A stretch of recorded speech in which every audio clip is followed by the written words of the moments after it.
अखिल भारतीय भ्रष्टाचार निर्मूलन संघर्ष समिती व ब्रिक्स ह्युमन राईट्स मिशनच्या वतीने कोरोना योद्धा पुरस्कार कार्यक्रम पेठ या ठिकाणी मोठ्या उत्साहात संपन्न झाला आहे। प्रमुख उपस्थितीमध्ये राष्ट्रीय अध्यक्ष प्रदीप पाटील खंडापूरकर, राष्ट्रीय समन्वयक गिरिराज महिराज, राष्ट्रीय प्रवक्ता सुनीता कसबे, राष्ट्रीय संघटक शोभा बल्लाळ, महाराष्ट्र प्रदेशाध्यक्षा ॲडव्होकेट राणी स्वामी, महाराष्ट्र प्रदेश अपंग विभाग काशीनाथ शिंदे, PRO प्रमोद केंद्रे, नाशिक जिल्हाध्यक्षा सना शेख, तसेच शिवसेना तालुकाध्यक्ष भास्कर गावित, नगरसेवक चेतन निखळ, विस्ताराधिकारी सुनंदा महाले, पेठ ग्रामस्थ पदाधिकारी, करंजाळी ग्रामस्थ पदाधिकारी तसेच तिळभाट ग्रामस्थ पदाधिकारी, पत्रकार आदी मान्यवर यावेळी उपस्थित होते।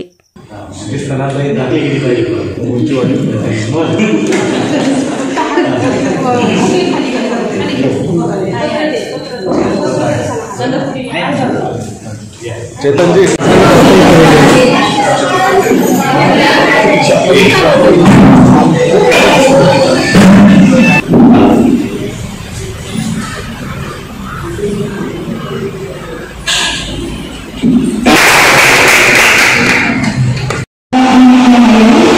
मी सध्या काम करून पदाधिकारी म्हणून मी आपल्याला जिकडे कोणी तीन बिल लागते ती लाखाचं काम करायचे लाखातून आणखी माझं नाव वंदना महेंद्र सुगंध, नाशिकवरून काम करते। आम्ही गावागावात जाऊन कोविडचा सर्वे केला आणि लसीकरणासाठी लाभार्थ्यांना प्रवृत्त केलेला आहे।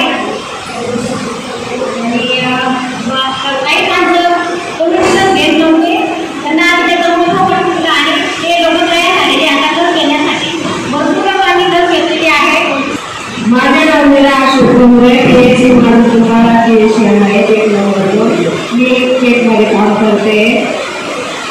जे कोविड चालू झालं त्यावेळेस आम्ही जेव्हा पहिल्यांदा पेशंट गेलेले कोविडचे तेव्हा आम्ही एरियम आणि आशा प्रत्येकाच्या घरी जाऊन त्यांचं ऑक्सिजन थर्मागार नीट ताप वगैरे आम्ही घ्यायचो त्यांचं आम्ही सगळं तिथं जाऊन 14 दिवस त्यांचे ट्रीटमेंट करायचो तिथं गेलेलो तिथं। माझं नाव सुनीता पटाडे, मी आशा आहे पेठमध्ये।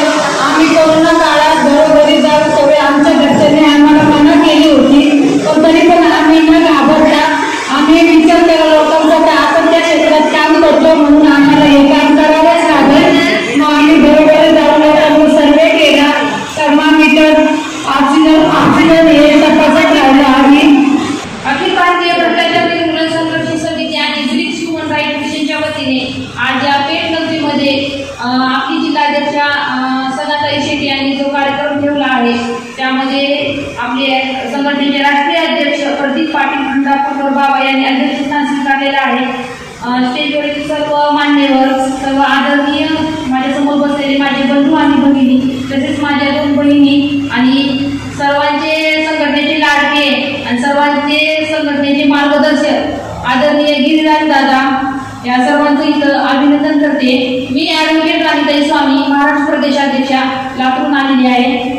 तर आजचा जो कार्यक्रम इथं संघटनेने ठेवलेला आहे त्याबद्दल त्यांचंही अभिनंदन करते। अखिल भारतीय भ्रष्टाचार निर्मूलन संघर्ष समिती ही संघटना पूर्ण भारतमध्ये आपली पसरलेली आहे। ही संघटना दिल्ली रजिस्टर आहे। ब्रिक्स ह्युमन राईट्स मिशन आणि अखिल भारतीय अशा या आपल्या 2 संघटना आज पूर्ण भारत देशामध्ये कार्यरत आहेत। या संघटनेचं काम खूप चांगल्या प्रकारे महाराष्ट्राच्या बाहेरही चालू आहे आणि याला पूर्ण पाठिंबा, पूर्ण मार्गदर्शन आणि नेतृत्व करण्याचं काम राष्ट्रीय अध्यक्ष प्रदीप पाटील खंडापूरकर बाबा हे करत असतात। त्यांनी वयाच्या 13व्या वर्षापासून या समाजकारणाला, या भ्रष्टाचाराला नष्ट करण्यासाठी एक विडा उचललेला आहे। 13वं वर्ष म्हणजे किती असतं आपल्यालाही माहिती आहे। आपलं लहानपण कशामध्ये जात असतं आणि आपल्याला समाजकारणाची आवड निर्माण होण्याची जी जिद्द होती त्यांनी 13व्या वर्षापासून सुरू केलेली आहे। आता सनाताईंनी सांगितले की त्यांनी त्यांच्या वडिलांच्या विरोधात जाऊन जो निर्णय घेतला, आवाज उठवला,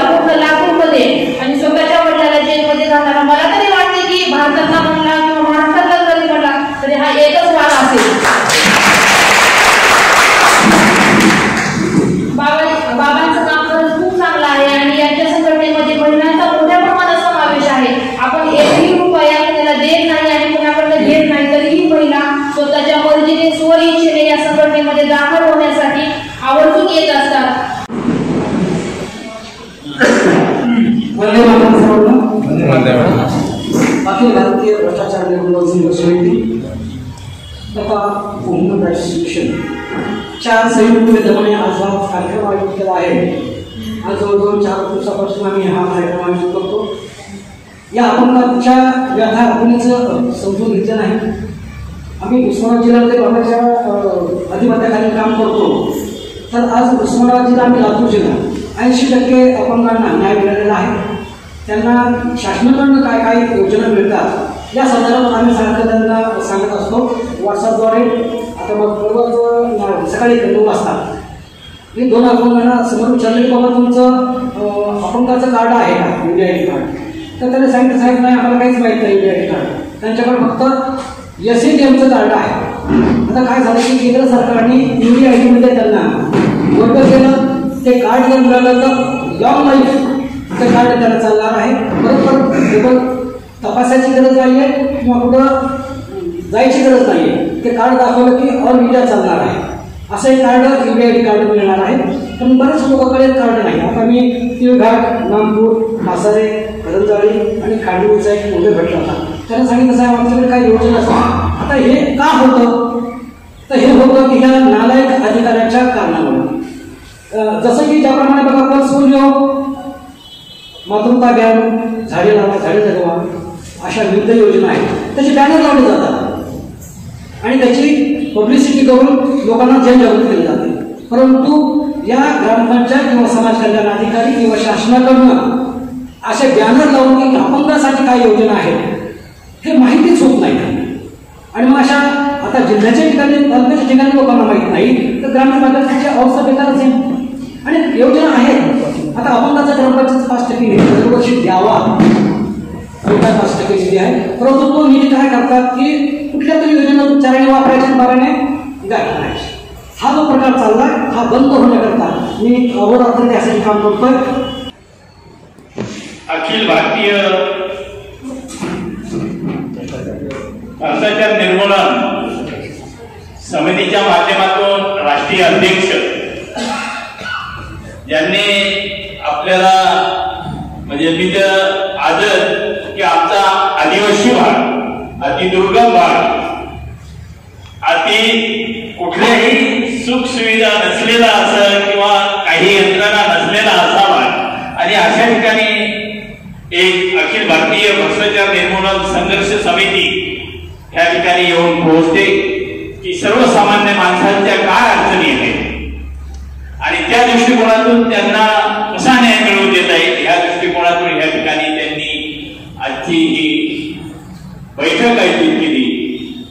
ह्या बैठकीला राष्ट्रीय अध्यक्ष प्रदीप पाटील खंडापूरकर, राष्ट्रीय अध्यक्ष यांचं मी मनापासून स्वागत करतोय. आणि इतर बाकीचे जे महिला वर्ग आहे त्यांच्या ज्या संघटनेच्या पदाधिकारी आहेत त्यांना मनापासून धन्यवाद देतो. आपण ह्या ठिकाणी आमच्या तालुक्यामध्ये अतिशय अतिदुर्गम भागामध्ये हा कार्यक्रम घेत आहे. हा कार्यक्रम घेत असताना आपण फार कुठंतरी लांबून आला. आम्हाला पण त्याची जाणीव झाली पाहिजे की एवढ्या लांबून माणसं ह्या ठिकाणी अतिदुर्गम भागात येत आहे आणि आपल्या पीडितांना कुठेतरी न्याय देण्याचा प्रयत्न करतायत. आणि त्या दृष्टिकोनातून मी शिवसेनेच्या वतीने माझ्या पंचायत समिती, जिल्हा परिषद, नगरपंचायतीच्या वतीने मनापासून तुम्हाला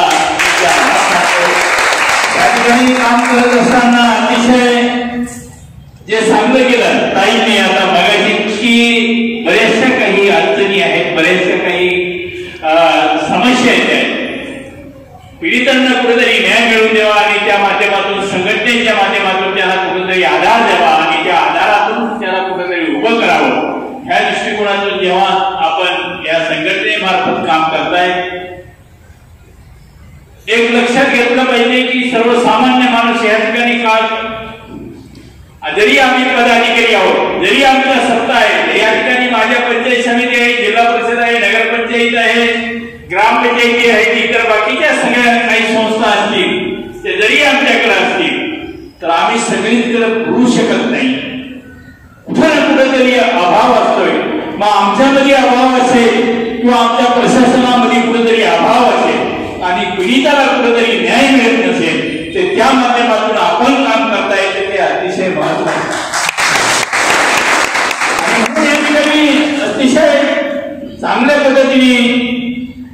परिणाम या तालुक्यामध्ये आपण उभं कराल अशी मी आपल्याला विनंती करतोय की जेणेकरून सर्वसामान्य माणसांना कुठेतरी महिला असतील की ताईंनी सांगितली की कुठेतरी दारुडे गारुडे महिलांवर अत्याचार, तर मॅडम माझी विनंती आहे, आमचा तालुका आदिवासी तालुका आहे, खाणारा आणि पिणाराच आहे आणि महिलांवर नेहमीच अत्याचार होत असत आहे आणि त्या भानगडी आमच्यापर्यंत एवढे येत आहे की ते आमच्याही नागीनं येऊन जाते, आमच्याही डोक्यावरून जात आहे, ते त्यांच्यासाठी तुमची फार गरज आहे एवढी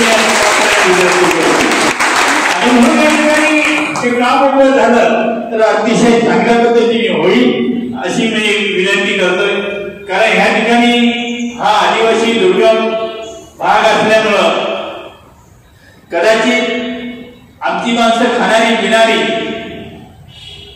इकडे काय आमच्याकडे तर म्हणजे मोहाच्या म्हणजे परमिशनच आहे, त्याच्यामुळे काय मोहाचे सांगून कुठलाही गोळा नाही केली तरी चालत नाही, त्याच्यामुळे काय अडचण येत नाही. त्याच्यामुळं शेती आपली ओस पडत आहे, ही अत्यंत दयनीय अवस्था आहे, हे कुठं बंद केली पाहिजे असं माझं मत आहे. कारण राष्ट्रीय समूह फिरायला जाहीर केलं की बऱ्याच ठिकाणी ग्रामसभा असतात, या ग्रामसभा घेतच नाहीत, लोकांच्या कोऱ्या कागदावर सह्या घेतात, या सह्या घेण्यामुळं बराच त्रास आपल्याला सहन करावा लागतो. त्याच्यामुळं कुठल्या गावामध्ये ग्रामसभा घेतल्या गेल्या नाहीत याची चौकशी करा आणि ज्या खोट्या घेतलेल्या आहेत त्याबद्दल तक्रार करा असं राष्ट्रीय समन्वय राष्ट्रीय सांगितलेलं आहे. याचा अनुकरण आपण करणं अत्यंत आवश्यक आहे. आपण प्रत्येकाने संघटनेच्या माध्यमातून एकजूट करणं आवश्यक आहे. राज्यात सध्या कुठल्याही भ्रष्टाचार आणि मानवाधिकार नावाच्या संस्था अस्तित्वात नाहीत. फक्त आपली एकमेव संघटना आहे. याचं कारण असं आहे की आपल्या संस्थेचं रजिस्ट्रेशन दिले जात असल्यामुळं आपल्या संस्था या क्षेत्रामध्ये कार्यरत आहे. आणि म्हणून तुम्हाला सांगतो एक उदाहरण असं आहे की आम्ही सगळे 8 लोक आहोत, आमची कोणाची कधी भेट होत नाही, पण आम्हाला पण त्रास द्यायला भांडण झाले गिराजी की सगळे लोक एकत्र असतात. म्हणजे मला सांगायचे की आपण संघटनेची एकी आली तर आपल्याला खूप मोठं यश या निमित्तानं मिळणार आहे. आपण कुठल्याही अधिकाऱ्याला, तलाट्याला, ग्रामसेवकाला, लाईनमॅनला पैसे देऊ नका असं माझं या निमित्तानं मत आहे. आणि आम्ही आतापर्यंत ज्या भ्रष्ट अधिकारी पैसे मागितले अशा 27 अधिकाऱ्याची गावापासून खिंड काढलेली आहे. आता प्रदेशाध्यक्ष स्वामी यांनी अवैध धंद्याबाबत आणि आंदोलनाची पूर्ण दिशा ठरवली. संबंधिताला निवेदन पाठवून दिले, रिमाइंडर पाठवून दिले आणि मोर्चा हा तीव्र होणार होता याची रिपोर्टिंग पोलीसवाल्याच्या मार्फत संबंधित अधिकाऱ्याला दिली आणि गट विकास अधिकारी, सभापती, उपसभापती या सर्वांनी मोर्चा काढण्याच्या पूर्वीच घाबरून ते बाजूला पाणी देऊन टाकलं. हे फार मोठा यश या सभेचं. सातबारा उतारा 8 साठी जवळ 300 ते 500 रुपये हा खर्च येतो, तो बंद झाला पाहिजे यासाठी आम्ही या तालुक्यामध्ये पूर्ण जागृती करणार आहोत. यापुढे कुठल्याही तलाट्याला पैसे द्यायचे नाही, ग्रामसेवकाला पैसे द्यायचे नाही असं मी आपल्याला सूचना करणार आहे. जनहित न्यूजसाठी सुनीता कसबे, पेठ, नाशिक.